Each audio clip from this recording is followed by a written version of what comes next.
This is the end of this course, but not the end of what you can learn to do with SharePoint Online and the other SharePoint products.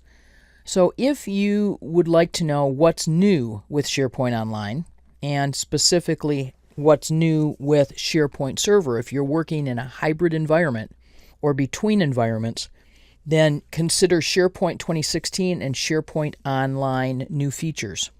Remember that SharePoint Designer and InfoPath, we're still using the 2013 versions of those products, so we have courses available to help you take a much deeper dive into branding SharePoint sites, including, for example, using your organization's custom colors to create your own gallery of looks for sites.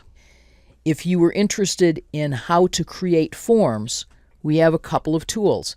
InfoPath 2013 Essential Training will cover the free InfoPath tool to be able to create forms for use in SharePoint, but you can also customize the list forms with the same tool we use to brand SharePoint sites, which is SharePoint Designer 2013. So two different form tool choices.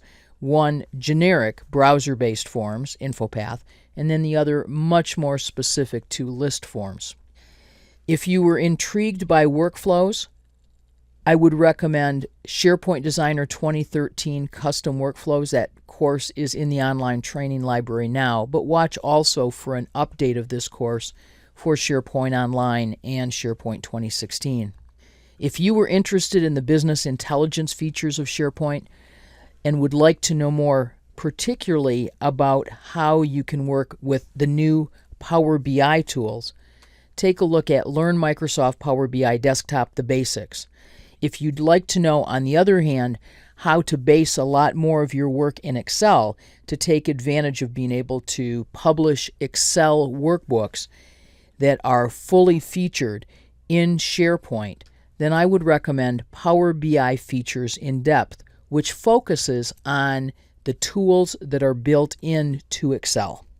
No matter what you do next, I hope you enjoy your experiences with SharePoint Online, and I look forward to our next learning adventure together.